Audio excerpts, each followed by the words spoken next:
DNA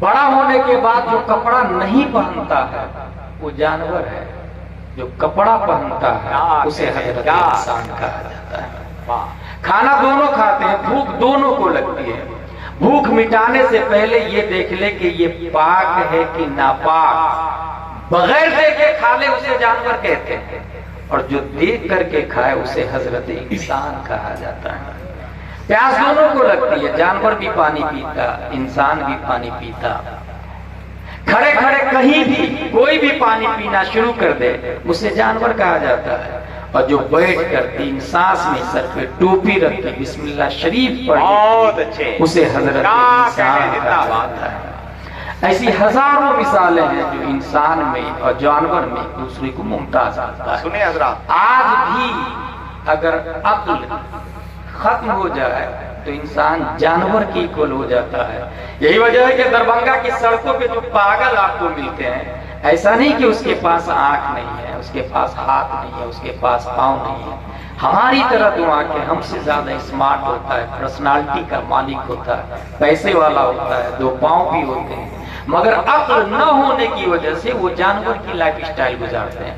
اس کا مطلب یہ ہوا کہ عقل ہی ہے جو انسان کو جانور سے اوپر لے جاتی ہے، عقل ہی ہے جو ننگائی سے باہر نکالتی ہے، عقل ہی ہے جو حرام غذا سے محفوظ کر دیتی ہے، عقل ہی ہے جو ناپاک پانی پینے سے بچا لیتی ہے۔ گویا عقل من حیث ہوا انسان کے لیے سب سے شرف اور کرم کی بات ہے۔ اسی کی بنیاد پر رب قدیر نے قرآن مقدس میں فرمایا وَلَقَدْ كَرَّمْنَا بَنِي آدم، اسی بنیاد پر قرآن مقدس میں فرمایا افلا يتدبرون القرآن، اسی بنیاد پر قرآن مقدس میں فرمایا وفی انفسکم افلا تبصرون، اسی بنیاد پر قرآن مقدس میں فرمایا افلا تعقلون، اسی بنیاد پر قرآن مقدس میں فرمایا افلا تشعرون، اسی بنیاد پر قرآن مقدس میں فرمایا افلا تتفکرون۔ بلکہ ایک جگہ قرآن نے تو یہ کہہ دیا وفی انفسکم افلا تبصرون، اے انسان اپنے آپ کے بارے میں غور و فکر کر، یہ ہاتھ ہے، یہ پاؤں ہے، یہ آنکھ ہے، یہ ناک ہے، یہ کان ہے۔ ہمارے استاذ محترم حضور محدث کبیر فرما رہے تھے کہ انسان کی صرف کلائی نہیں بلکہ انگلیوں میں ہزاروں سوراخ ہے، اگر وہ سوراخ نہ ہوتا تو ٹھنڈی کہاں سے لگتی، پسینہ کہاں سے نکلتا، اور ہر سوراخ اپنے آپ میں رب قدیر کی عظیم نعمتیں ہیں۔ اسی کی طرف شیخ سعدی نے اشارہ کیا تھا ہر نفس کے فرو می رود ممت حیاتس وہ چوں پر می آیت مفرح ذات، پس در ہر نفس دو نعمت موجود است وہ بر ہر نعمت شکر واجب۔ انسان سانس لیتا ہے بیماریاں باہر آتی ہے، انسان آکسیجن جب لیتا ہے زندگی بڑھتی ہے، ہر سانس پر رب قدیر کی نعمتیں ہیں اور ہر نعمت پر رب قدیر کا شکریہ ادا کرنا واجب ہے۔ اسی شکریہ کی شکل میں رب قدیر نے کہیں نماز کا مطالبہ کیا ہے، کہیں روزہ کا مطالبہ کیا ہے، کہیں زکوٰۃ کا مطالبہ کیا ہے، کہیں حج کا مطالبہ کیا ہے، کہیں والدین کے ساتھ حسن سلوک کا مطالبہ کیا ہے۔ اور اگر انسان کو یہ نہ سمجھ میں آئے، کیونکہ ہمارا رب یہ بھی جانتا ہے کہ انسان کو میں نے عقل دی ہے، انسان کو میں نے دماغ دیا ہے، انسان کو میں نے شعور دیا ہے، انسان کو میں نے پاؤں دیا ہے، انسان کو میں نے ہاتھ دیا ہے، انسان کو میں نے دندان دیے ہیں، انسان کو میں نے لپس دیے ہیں، انسان کو میں نے رائٹ بیک لیفٹ فرنٹ دیا ہے، انسان کو میں نے اسٹمک دیا ہے، انسان کو میں نے فورہیڈ اور ہیڈ دیا ہے، انسان کو میں نے سب کچھ دیا اور پڑھنے کے لیے بھی بار بار کہا۔ ہمارا رب یہ جانتا ہے، اس کے باوجود انسان نہیں پڑھے گا، اس لیے رب قدیر نے انسانی شکل میں ایک دوسرا سراپا قرآن نازل فرمایا جس کو دنیا محمد رسول اللہ صلی اللہ تعالی علیہ وسلم کے نام سے یاد کرتی ہے۔ حضور صلی اللہ تعالی علیہ وسلم انسانیت کے لیے رول ماڈل ہے، انسانیت کے لیے اگزامپل ہے، انسانیت کے لیے لائف سٹائل ہے۔ کیا آپ لوگ نہیں جانتے ہیں کہ اللہ تبارک و تعالیٰ کلر سے پاک ہے؟ کیا آپ لوگ نہیں جانتے ہیں کہ کوئی اللہ کو لال پیلا کالا اجلا وائٹ بلیک ریڈ نہیں بول سکتا؟ اس کے باوجود قرآن میں آیا صبغۃ اللہ ومن احسن من اللہ صبغہ، اللہ کے رنگ کو مضبوطی سے پکڑ لو۔ پروردگار عالم تو رنگ سے پاک ہے، اور رنگ تو عرض ہے، اور عرض اپنے وجود میں جوہر کا محتاج ہے. کوئی رنگ کسی خارج میں بغیر جوہر کے نہیں ملے گا.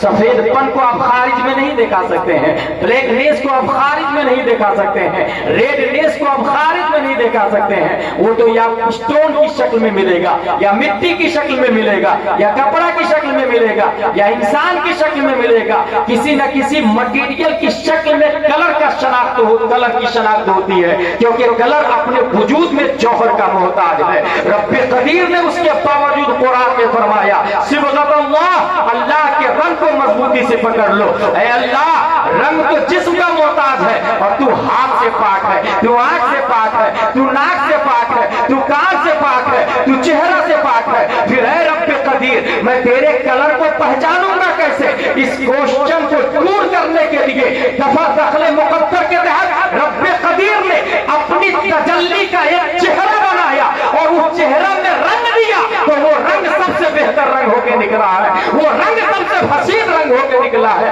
اپنی تجلی کا جو چہرہ بنایا، اسی چہرہ کا نام مصطفیٰ رکھا.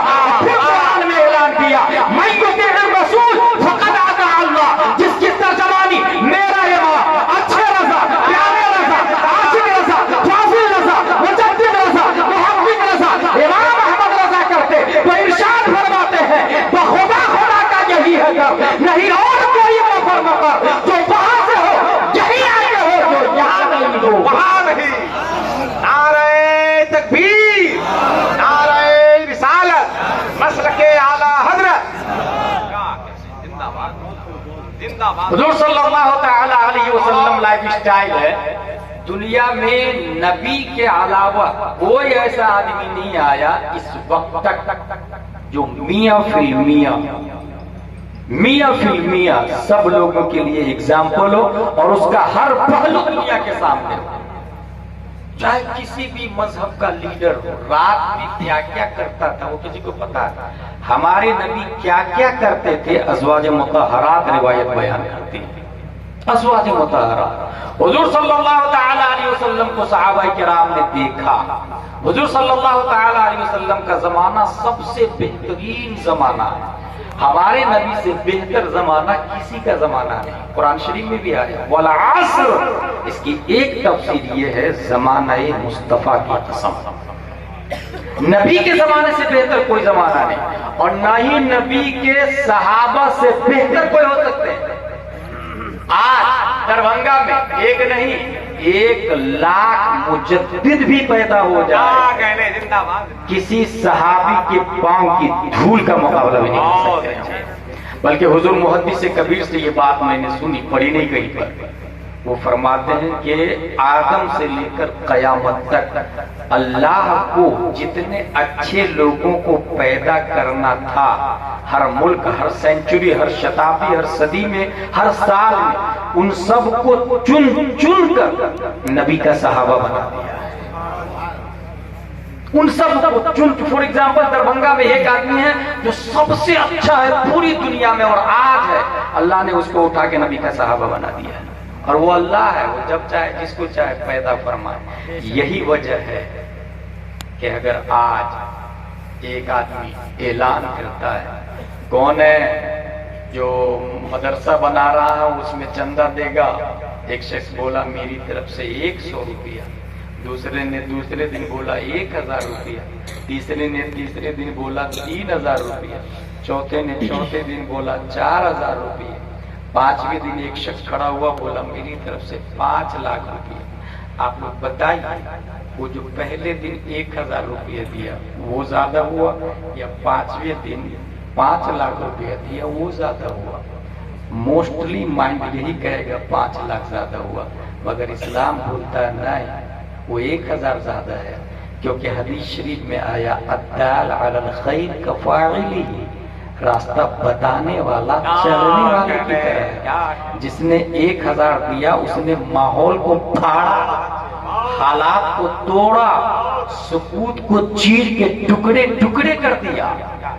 لہذا جس نے 1000 دیا، پانچویں دن اس کا صرف 1000 نہیں بلکہ 5,04,000 5000 روپیہ اس کا ہو چکا ہے. اب یہ بات اگر سمجھ لیے آپ تو سب لوگ نبی کو جھوٹا کہہ رہے تھے، جس نے سب سے پہلے ماحول کو پھاڑ کے نبی کو کہا آپ سچے ہیں اور میں آپ کو مانتا ہوں، دنیا اسی کو ابو بکر صدیق کے نام سے جانتی ہے، اور قیامت تک صدیق اکبر سے افضل نبی کے بعد نہیں ہو سکتا ہے۔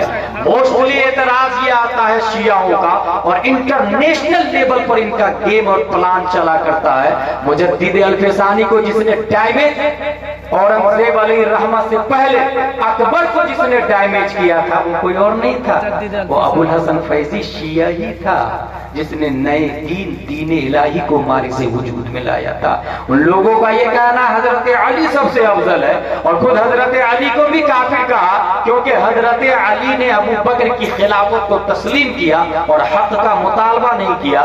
ایسے بنیادی 8 عقائد ہیں ان کے، اگر تفصیل پڑھنا ہو تو جو اردو داں لوگ ہیں وہ ایک کتاب کو لائے، کتاب کا نام ہے حدوث الفتن و جہاد و اعیان السنن، اردو میں ٹرانسلیشن ہے فتنوں کا ظہور اور اہل حق کا جہاد۔ پہلی صدی ہجری سے لے کر ابھی تک کن لوگوں نے کیسے فائٹ کیا اور کس کس بنیاد پر کون لوگ اسلام سے بھٹکے ہیں، پوری تفصیل اور دلائل اور براہین اس کے اندر موجود ہے۔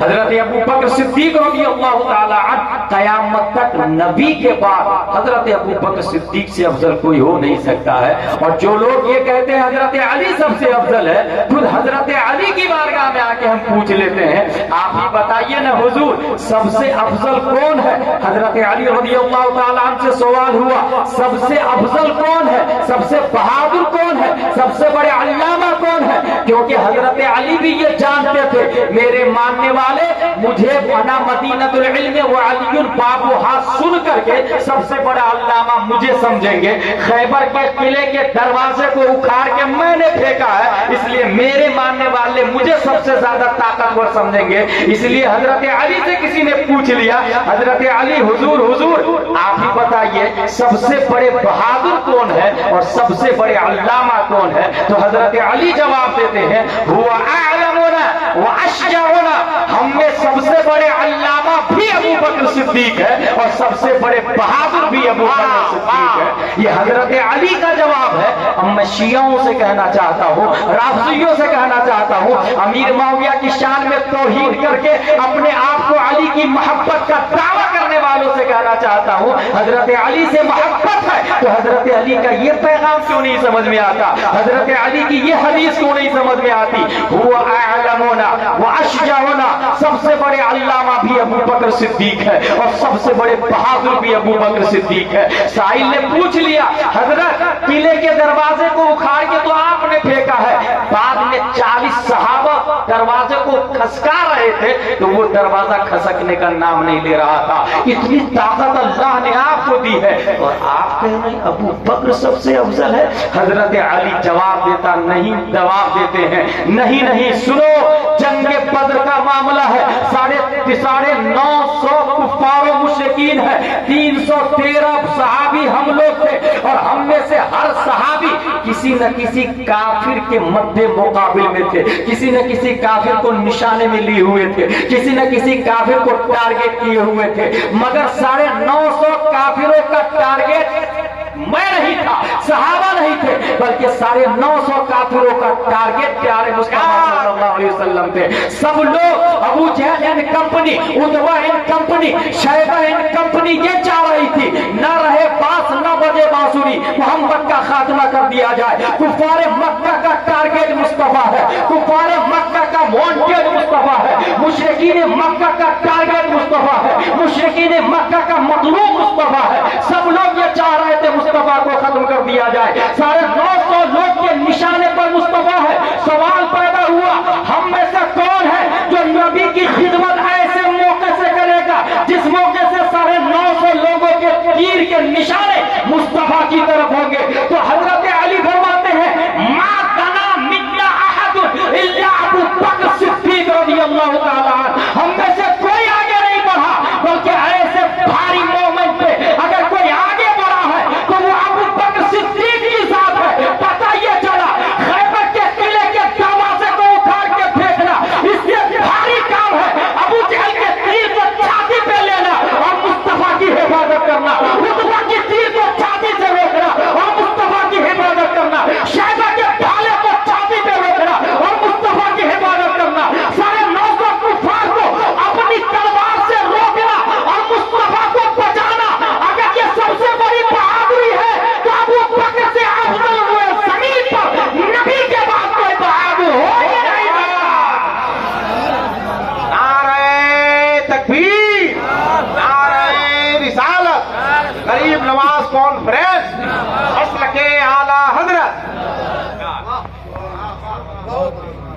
حضرت سب سے بڑے علامہ کیسے ہو گئے وہ؟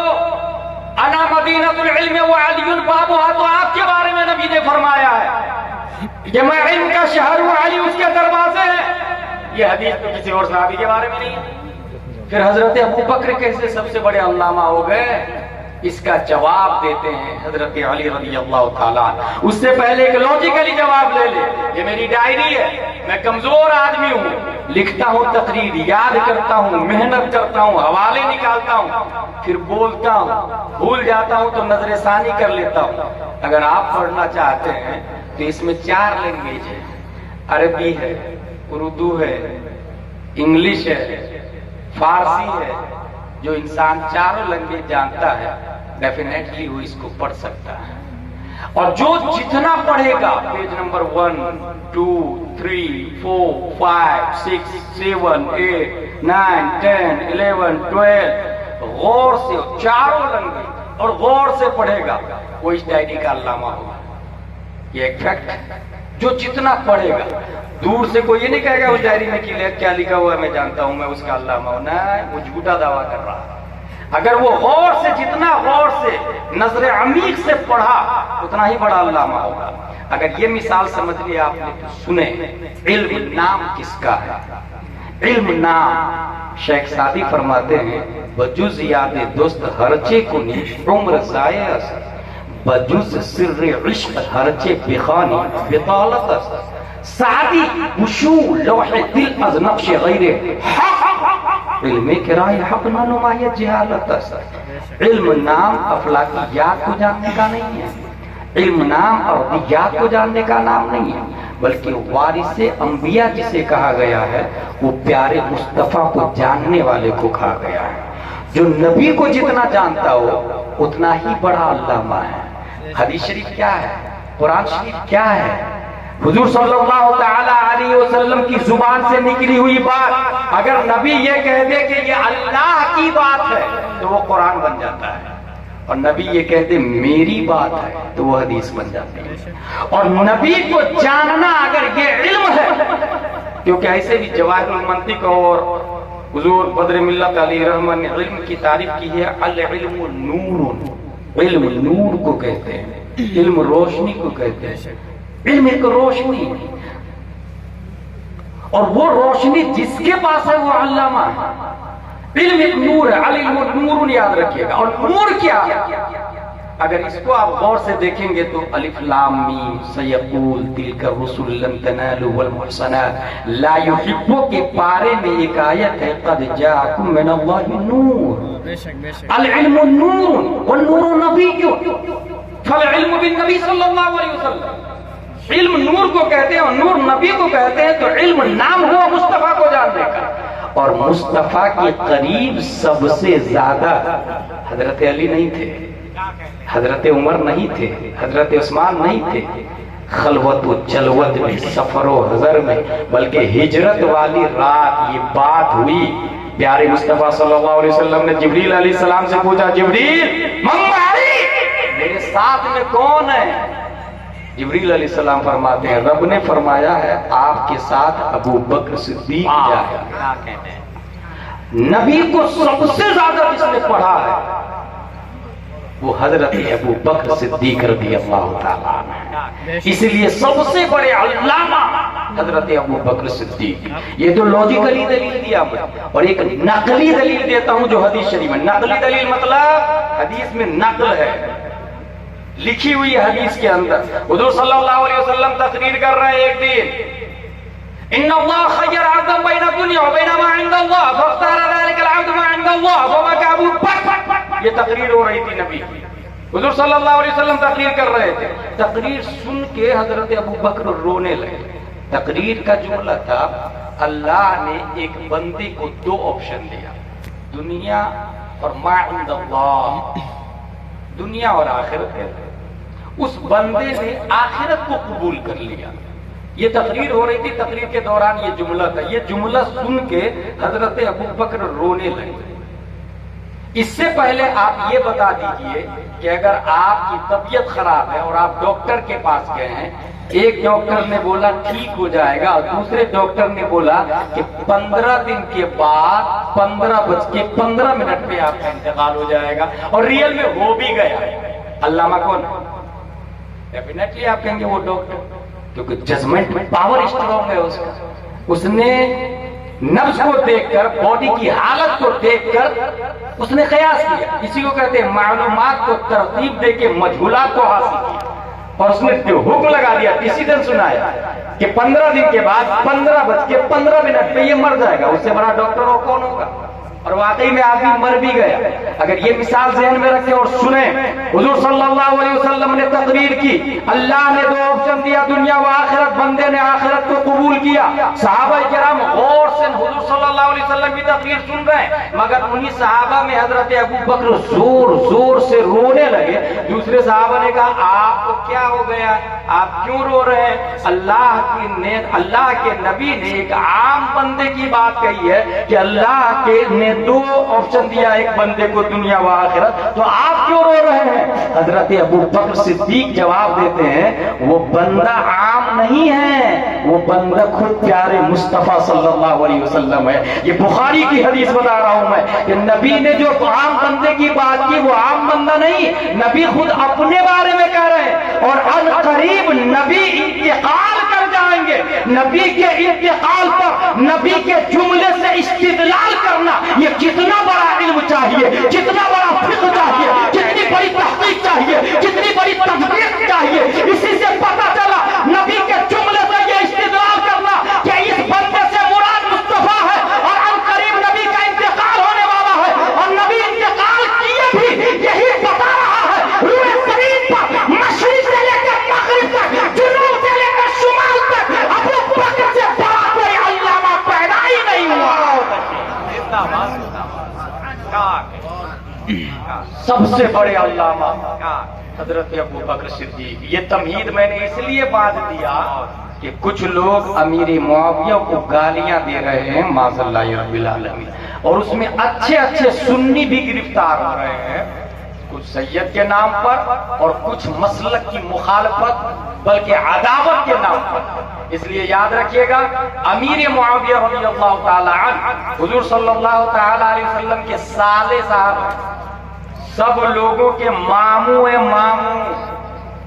ام المومنین ان کی بہن تھی، اور مثنوی شریف میں آیا در خبر آمد کے خالے مومنہ بود اندر قصر خود خفتہ شبا، ناگہا مرد ورا بیدار کرد چشم چوب کشاد پینا کشت مر۔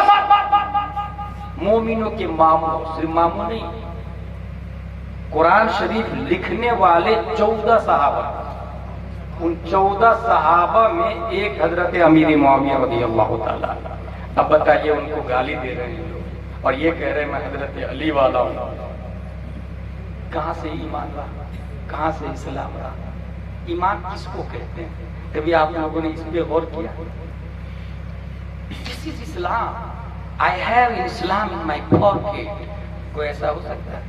اسلام able to touch, able to catch, able to kiss, able to watch, able to hug ہے۔ اسلام کوئی مٹیریل کا نام ہے، اسلام سسٹم کا نام ہے، اسلام نبی کا لایا ہوا نظام کا نام ہے۔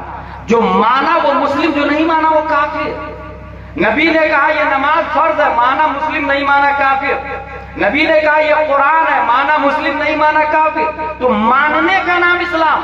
اور نبی نے کہا اذا ذکر اصحابی فامسکوا، لوگوں جب میرے صحابہ کی بات آئے نا تو زبان پر لگام دو۔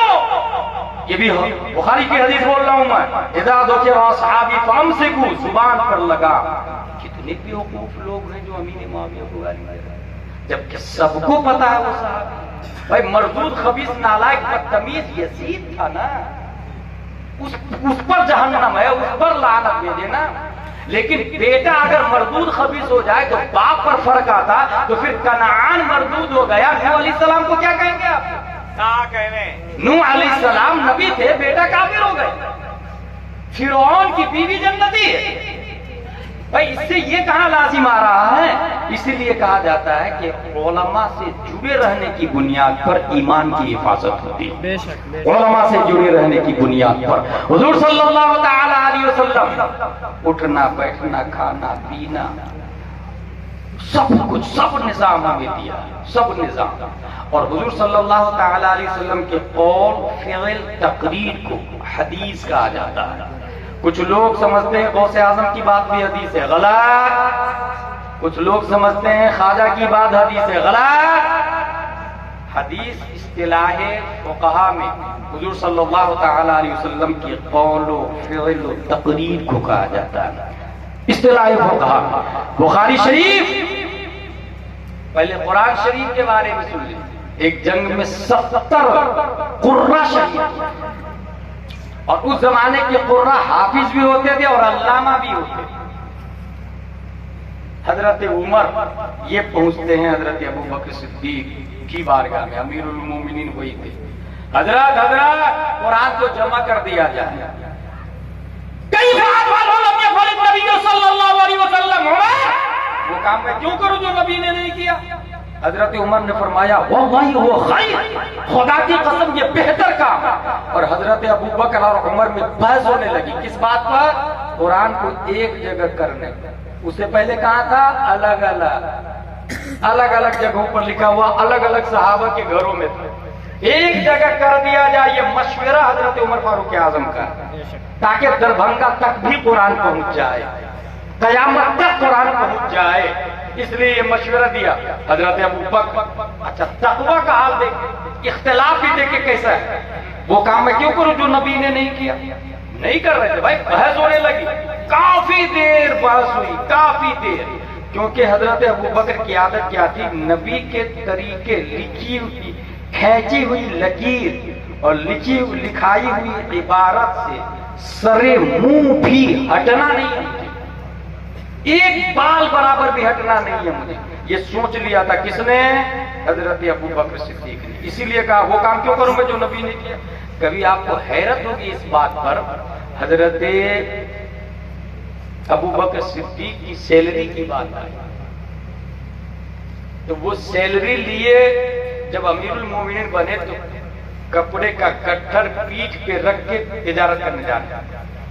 حضرت عمر وغیرہ نے کہا تجارت کے ساتھ آپ پبلک کے کاروبار کو کیسے، پبلک کے نظام کو کیسے سنبھالیں گے، خلافت کو کیسے سنبھالیں گے؟ کہا پھر مجھے میری بیوی بچوں کی ذمہ داری کون سنبھالے گا؟ کہا بیت المال سے وظیفہ جاری کروائیں گے نا۔ سب لوگ بیٹھے ہو، مجلس شورا بیٹھی اور بیت المال سے تنخواہ جاری ہوئی۔ کتنی تنخواہ جاری ہوئی پتا ہے؟ جتنی تنخواہ حضور صلی اللہ علیہ وسلم لے رہے تھے، مالک کے کل تھے دیکھیے، مگر مخصوص رکھ حضور صلی اللہ علیہ وسلم، اور جو وظیفہ حضور صلی اللہ علیہ وسلم لے رہے تھے وہی اتنا ہی حضرت ابو بکر صدیق رضی اللہ تعالیٰ، بلکہ انہی کا یہ جملہ بھی مشہور ہوا ہے کہ عام مزدور کی جتنی مزدوری ہے اتنی ہی میری سیلری ہوگی، اور اگر میرا پیٹ نہیں بھرے گا تو اگلا جملہ جانتے کیا ہے؟ مزدور کی مزدوری بڑھا۔ جملہ دیکھیں، مزدور کی جتنی اجرت ہے اتنی ہی میری اجرت، اور اگر میرا بچوں کا پیٹ نہیں بھرے گا، میری بیوی کا پیٹ نہیں بھرے گا تو یہ نہیں کہا میں اپنی سیلری بڑھا لوں، مزدور کی سیلری بڑھا، مزدور کی اجرت بڑھا دوں۔ اور یہی اسکالرشپ، یہی وظیفہ حضرت عمر کا تھا، یہی وظیفہ جتنا ابو بکر کا تھا اتنا ہی حضرت عمر کا۔ صحابہ نے سورس لگایا، عمر تو جلالی صاحب کون جائے گا ان سے بات کرنے کے لیے؟ تو ان کی بیٹی تھی نا جو ام المومنین تھی، حضرت حفصہ بیٹی تھی نا، بیٹی سے سورس لگایا لوگوں نے حضرت حفصہ رضی اللہ تعالیٰ کہ آپ جا کے کہیے نا ابو سے کہ تنخواہ بڑھا لیں کیونکہ مہنگائی بڑھ گئی ہے۔ جب بیٹی نے ہمت کر کے جا کے کہا تو آپ فرماتے ہیں بتاؤ حضور صلی اللہ علیہ وسلم کے ساتھ میں آپ رہے ہیں، نبی کا بہترین سالن کیا ہے؟ کہا شہد۔ بہترین کپڑے کیا ہے؟ کہا یمنی چادر۔ کہا کیا آپ یہ سوچ رہے ہیں کہ میری اسکالرشپ بڑھا کے ہم سے پہلے جو دو لوگ اچھے گزرے ان کے طریقے سے ہٹ جاؤں، ان کے طریقے کو چھوڑ دوں؟ اور انہوں نے اپنی تنخواہ نہیں بڑھوائی۔ ایک اور بات یہ بتا دوں، ہمارے کھنڈوا مدھیہ پردیش میں ایک صاحب آئے، وہاں چونکہ ایک ڈپلیکیٹ پیر ہے جو بہت زیادہ فیمس ہے، عالم ہے نہیں مگر لوگوں کو بہت زیادہ مرید کرتا ہے، جس کی وجہ سے بہت زیادہ تباہی بھی مچی ہوئی ہے۔ اس کا ایک مرید میرے پاس آیا، مفتی صاحب اللہ والے کو دیکھا ہے میں کماتے نہیں، غیب سے رزق کا معقول انتظام اللہ فرما دیتا ہے، وہ کماتے نہیں۔ میں نے کہا جھوٹ بول رہے ہیں۔ آدم علیہ السلام کھیتی باڑی، نوح علیہ السلام بڑی کا کاروبار، ادریس علیہ السلام سلائی کا کاروبار، داؤد علیہ السلام لوہے کا کاروبار، حضور صلی اللہ علیہ وسلم business man, Imam Azam business man, غوث اعظم تاجر تھے۔ ایسا کاغذ قلم بلوا کے لکھوایا تھے۔ ہاں سوچ دیکھیں، یہ حقیقت جو میں بول رہا ہوں یہ حقیقت۔ اللہ تبارک و تعالی مسبب الاسباب ہے، فعال لما یرید اس کی شان ہے، وما من دابۃ فی الارض الا علی اللہ رزقها ہے، لیکن وہی اللہ یہ بھی فرماتا ہے وَلَيْسَ لِلْإِنسَانِ إِلَّا مَا سَعَى۔ آپ کوشش کریں۔ حاصل یہ حضرت ابوبکر صدیق قرآن کو بحث کے بعد جمع کرنے کے لیے تیار ہوتے ہیں، قرآن جمع ہوا۔ اب باری آتی ہے حدیثوں کی۔ آپ لوگ یہ سمجھتے ہوں گے کہ حدیث کتنی ہے اور سب کے سب حدیثیں جمع ہو گئی۔ بخاری شریف ہمارے سامنے دارالعلوم سمرقندیہ میں بخاری شریف، مسلم شریف، ابو داؤد شریف اویلیبل ہے، علماء پڑھانے والے موجود ہیں۔ میرے بھائی بات صرف یہی ختم نہیں ہوتی ہے۔ امام بخاری رضی اللہ تعالیٰ عنہ اگر آپ ہسٹری پڑھیں گے تو جس زمانے میں حدیث لوگ شوق سے سنتے تھے، بھائی ایک مسئلہ بتا دیجئے نا، ابھی عالم صاحب سے جا کے پوچھتے نا حضرت ایک مسئلہ بتا دیجئے نا، اس زمانے میں لوگ کہتے تھے حضرت وہ حدیث سنا دیجئے نا۔ حضرت ابوبکر سے دور سے لوگ آ کے کہتے ہیں ہجرت والی رات کیا کیا ہوا بتائیے نا، شوق سے پوچھتے تھے، دور سے آ کے لوگ پوچھتے تھے۔ جب یہ حال دیکھا کہ دور سے لوگ آ رہے ہیں، کس کے پاس؟ محدث کے پاس، جس کے پاس حدیث و صحابی کے پاس، تابعی کے پاس، تبع تابعی کے پاس، کہ میرے پاس حدیث اور لوگ آتے تھے سننے، اس میں ڈپلیکیٹ لوگ پیدا ہوتے تھے۔ تابعین کے زمانے میں کون لوگ پیدا ہونے لگے؟ ڈپلیکیٹ لوگ، اور وہ کہتے تھے میرے پاس بھی حدیث ہے۔ پھر ان کے پاس جاتے تھے اور حدیث لیتے تھے، پھر ان کو ڈاؤٹ ہوتا تھا۔ کچھ لوگ حدیث نوٹ کر لیتے تھے اور کچھ لوگ نوٹ نہیں کرتے تھے۔ کچھ لوگ یہ دیکھتے تھے کہ یہ نماز پڑھتا ہے کہ نہیں، روزہ رکھتا ہے کہ نہیں، جھوٹ تو نہیں بولتا، قبلے کے تعظیم کرتا ہے کہ نہیں، بزرگوں کا ادب کرتا ہے کہ نہیں۔ نوبت وہیں جا رسید کہ صحیح حدیث کے ساتھ غلط حدیث کافی مل گئی۔ رب قدیر نے 13 شوال 194 ہجری میں ابو عبداللہ محمد بن اسماعیل بخاری کو پیدا فرمایا ہے، اور امام بخاری رضی اللہ تعالی عنہ، اللہ اکبر، 6 لاکھ حدیثیں یاد تھی امام بخاری، 6 لاکھ حدیثیں امام بخاری کو یاد تھی۔ امام بخاری اپنے آپ میں مجتہد بھی ہے، لیکن بخاری میں 6 لاکھ حدیثیں نہیں، بخاری میں 4,500 بغیر تکرار کے حدیثیں اویلیبل ہے۔ باقی حدیثیں کیوں نہیں لکھی؟ ان کو ان کے شرائط پہ جو حدیثیں نہیں اترتی تھی اس کو انہوں نے نہیں لیا۔ جتنی محنت کی امام بخاری نے اس کا اندازہ اس بات سے لگائے کہ حدیث لکھنے سے پہلے وضو فرماتے تھے، وضو فرمانے کے بعد 2 رکعت نماز پڑھتے تھے، اور کہاں بیٹھ کے لکھتے تھے؟ حضور صلی اللہ علیہ وسلم کا ممبر اور حضور صلی اللہ علیہ وسلم کا حجرہ، جہاں وہ مزار شریف حضور صلی اللہ علیہ وسلم کا موجود ہے، قبۃ خضرا جہاں بنا، اس کے بیچ میں جو روضۃ من ریاض الجنہ جس کو کہا جاتا ہے، اس میں بیٹھ کے امام بخاری حدیث لکھتے تھے۔ 16 سال تک مسلسل حدیث لکھتے رہے۔ میرے بھائی کبھی آپ نے 1 روپیہ ان کو دیا؟ کبھی ان کے نام سے فاتحہ کروایا؟ کبھی ان کے نام سے قربانی کروائی؟